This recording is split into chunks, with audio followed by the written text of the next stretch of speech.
साथियों नमस्कार। गिरीश चंद पांडे पुनः आपके समक्ष एक ज्वलंत मुद्दा लेकर आया हूं। और आज का मेरा जो मुद्दा है वो भारत के दवाई उद्योग यानी फार्मास्यूटिकल्स इंडस्ट्री से जुड़ा है। और इस संबंध में भारत की पिछले एक दशक में क्या महत्वपूर्ण पहलकदमियां और उपलब्धियां रही और दवा उद्योग में भारत की वैश्विक स्थिति क्या है, इन सब से जुड़ा हुआ है। और इससे पहले कि मैं आगे बढ़ूं, आपसे अनुरोध है कि यदि आपने मेरे इस चैनल को सब्सक्राइब नहीं किया है तो कृपया कीजिएगा। और साथ ही जो भी सामग्री आपके समक्ष प्रस्तुत करता हूं उसे शेयर भी कीजिएगा। तो अब आता हूं मैं अपने मुख्य मुद्दे पर।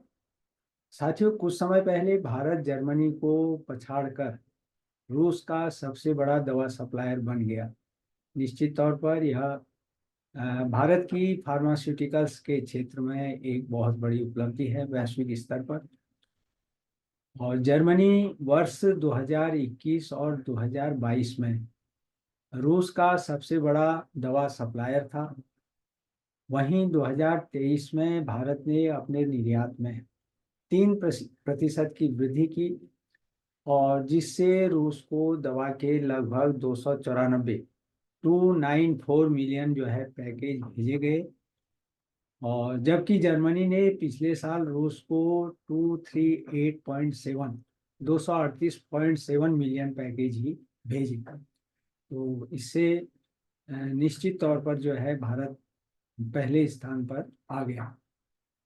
रूसी समाचार वेबसाइट RT.com की रिपोर्ट को अगर हम देखें तो उसके मुताबिक भारतीय फार्मा कंपनियां जो हैं संयुक्त उद्यमों सहित रूस में अपने व्यापार के अवसरों का भी विस्तार कर रही हैं।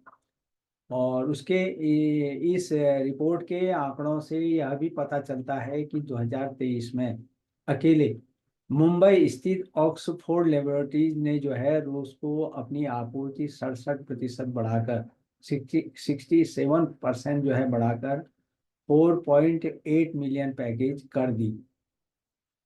साथियों, यहाँ यह भी ध्यान देने योग्य है कि पिछले 10 वर्षों में भारत से जो है दवाओं का निर्यात जो है दोगुना हो गया है। और आंकड़ों पर अगर हम नजर डालें तो अप्रैल से दिसंबर 2013-14 में भारत से दवाओं का निर्यात जहां 49,200 करोड़ रुपए का था, वहीं अप्रैल दिसंबर 2022-23 में यह बढ़कर 1,17,740 करोड़ रुपए हो गया।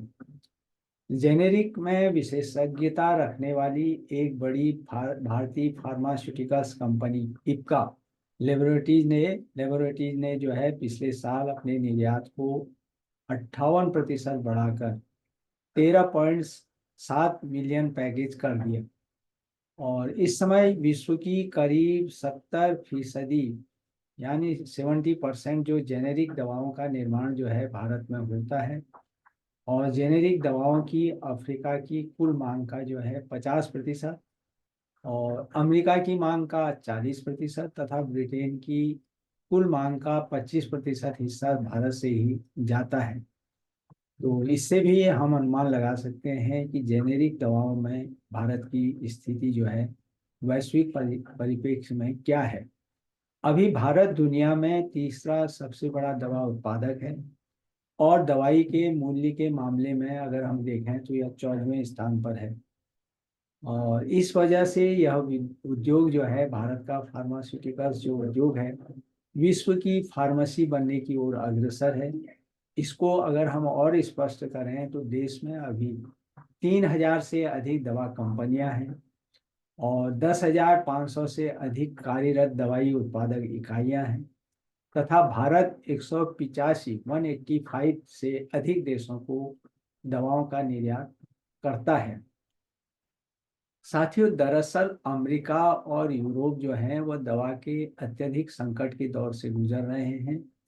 तो दूसरी ओर अफ्रीका के देशों में मांग के फिर से जोर पकड़ने के कारण भारत के दवा उद्योग में और तेजी दिखाई दी है। यानी भारत से जो है दवाइयों का निर्यात इन देशों की ओर और अधिक बढ़ रहा है। भारत के कुल दवा निर्यात में इन तीनों जो हैं देशों की यानी अमेरिका, यूरोप और अफ्रीका की जो है हिस्सेदारी करीब 69% है। दवा निर्यात संवर्धन परिषद फार्मेस फार्मेक्सिल के अनुसार भारत का दवा निर्यात जो है वित्त वर्ष 2023 में 3.2% से बढ़कर 25.4 अरब डॉलर तक जो है पहुंच गया। इस अवधि में निर्यात जो है प्रमुख तौर पर यूरोप और अमेरिका के कारण बढ़ा था। यानी यहाँ पर भारत की ओर से अधिक निर्यात किया गया दवाइयों का। साथियों, भारत से दवाओं का जो निर्यात है वो लगातार बढ़ रहा है और दुनिया में पहुंचने वाली हर तीसरी गोली का निर्माण जो है भारत में होता है। घरेलू बाजार की वर्ष 2030 तक 130 बिलियन अमेरिकी डॉलर तक पहुंचने की उम्मीद है और जिसमें से 60% से अधिक हिस्सेदारी जो है केवल निर्यात की होगी। यही नहीं, आज जो है भारत दुनिया में जेनेरिक दवाओं का सबसे बड़ा आपूर्तिकर्ता बन गया है, जैसा ऊपर उल्लेख किया गया। और इसी प्रकार टीका उत्पादन को भी लें तो दुनिया के लगभग 50% से अधिक विभिन्न टीकों का उत्पादन भी भारत में होता है। साथ ही प्रोत्साहन से संबंधित जो इंसेंटिव स्कीम है, जिसको हम पीएलआई कहते हैं, प्रोडक्शन लिंक इंसेंटिव योजना जो है, और विभिन्न देशों के साथ जो मुक्त व्यापार समझौते हैं, एफटीए हैं, इन दोनों की बदौलत भी जो है भारत का जो फार्मा क्षेत्र का कारोबार वर्तमान में 50 अरब डॉलर से छलांग लगाकर अगले 2 वर्षों में 70 अरब डॉलर तक पहुंचने की उम्मीद जताई जा रही है।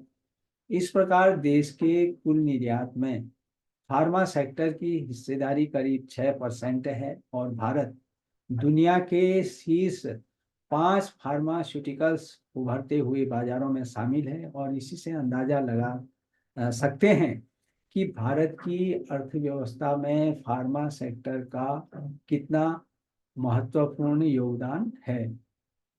साथियों, कोविड महामारी के दौरान भारत ने वैक्सीन मैत्री के तहत न केवल 100 से अधिक देशों को कोविड टीका तथा अन्य उससे संबंधित सामग्री उपलब्ध कराई, बल्कि इस महामारी की वजह से पाबंदी के बावजूद 2020 में भारत में करीब 2 लाख विदेशी इलाज करने के लिए आए थे और 2014 से ही मेडिकल वीजा की संख्या में बहुत तेजी से इजाफा हुआ है। भारत में इलाज के लिए आने वाले विदेशी नागरिकों में जो एशिया और अफ्रीकी देशों के लोग तो शामिल हैं ही, इसके अलावा अमेरिका है, ब्रिटेन है, रूस और ऑस्ट्रेलिया जैसे विकसित देशों के लोग भी इलाज करने के लिए भारत आ रहे हैं। फिलहाल चेन्नई है, मुंबई है, दिल्ली है, अहमदाबाद और बेंगलुरु में इलाज के लिए जो है विदेशी नागरिकों की जो पसंदीदा जगह है ये हैं, ये शहर हैं। और भारत में फिलहाल हेल्थ टूरिज्म जो अगर हम देखें 6 अरब डॉलर का इसका बाजार है और 2026 तक इसके 13 अरब डॉलर पहुंचने की संभावना है। और भारत ने जो हील इन इंडिया पहल जो स्टार्ट की थी, उससे भी इस सेक्टर में और तेजी से बढ़ोतरी हो रही है और आगे होने की उम्मीद है। डॉक्टर रेड्डीज लेबोरेटरीज के अनुसार भारतीय दवा क्षेत्र का लक्ष्य जो है 2030 तक 120 से 130 अरब अमेरिकी डॉलर और 2047 तक 350 से 400 अरब अमेरिकी डॉलर तक बढ़ने का अनुमान लगाया गया है। आज अगर हम देखें, देश में 1.5 lakh health and wellness centre जो है तैयार हो रहे हैं और इन सेंटरों में, इन केंद्रों में जो है डायबिटीज है, कैंसर और हार्ट से जुड़ी जो गंभीर बीमारियां हैं उनकी स्क्रीनिंग की सुविधा उपलब्ध है। साथियों, आयुष्मान भारत योजना के जरिए लाभार्थियों को जो 5 लाख रुपए का स्वास्थ्य बीमा दिया जा रहा है और जबकि बाजार भाव से 50 से 90 प्रतिशत सस्ती कीमत में दवाएं उपलब्ध कराने के लिए देश में 9,000 जन औषधि केंद्र खोले जा चुके हैं। यानी 5 लाख का जो स्वास्थ्य बीमा दिया जा रहा है, तो दूसरी ओर दवाइयाँ भी जो हैं 50 से 90% सस्ती दवाइयाँ जो हैं वह 9,000 जन औषधि केंद्रों के माध्यम से लोगों को वितरित किए जा रही हैं। और सरकार का विचार भविष्य में 15,000 तक जन औषधि केंद्र खोलने का है। ग्रामीण क्षेत्रों में 1 लाख लोगों पर एक और शहरी क्षेत्रों में 1 लाख पर 2 केंद्र स्थापित किए जाएंगे। यही नहीं, अगले 5 वर्षों में इन केंद्रों में मिलने वाले उत्पादों की संख्या भी बढ़कर जो है 2,500 तक की जाएगी। सरकार के अनुसार जन औषधि केंद्रों से लोगों को 20,000 करोड़ रुपए जो हैं अब तक लोगों के बचाए हैं। यानी उनको दवाइयाँ जब सस्ती मिली हैं और महंगी दवाइयों से उन्हें निजात मिला है, तो स्वाभाविक है कि उनकी जो उनके रुपयों की बचत हुई है। अगले 10 वर्षों में वेयर हाउसों की संख्या जो है 10 तक करने का लक्ष्य भी सरकार ने रखा है। इस प्रकार जो हम देखते हैं कि भारतीय दवा उद्योग सस्ती और उच्च गुणवत्ता युक्त जेनेरिक दवाओं के उत्पादन के साथ न केवल घरेलू मांग की पूर्ति कर रहा है, बल्कि वैश्विक स्वास्थ्य की वृद्धि में भी महत्वपूर्ण योगदान दे रहा है। लेकिन यहाँ पर यह ध्यान रखने की बात है कि मूल्य के संदर्भ में दुनिया के अग्रणी दवा उत्पादकों से उसे विभिन्न बाधाओं का सामना करना पड़ रहा है। यानी भारतीय फार्मा उद्योग जो है मूल्य के संदर्भ में अभी बाधाओं का सामना कर रहा है। अभी फार्मा के समक्ष अगर हम मौजूदा चुनौतियां देखें तो वे हैं विनियामक अनुपालन और बौद्धिक संपदा संबंधी मुद्दे, नवाचार की कमी, आधारभूत अवसंरचनात्मक चुनौतियां हैं और कुशल कार्यबल की कमी आदि ऐसे ये कारण हैं। और इसके अलावा भारतीय दवा उद्योग को चीन जैसी अन्य देशों से भी कड़ी प्रतिस्पर्धा का सामना करना पड़ रहा है, जो निम्न उत्पादन लागत और उच्च उत्पादन क्षमता जो है प्रदर्शित करते हैं।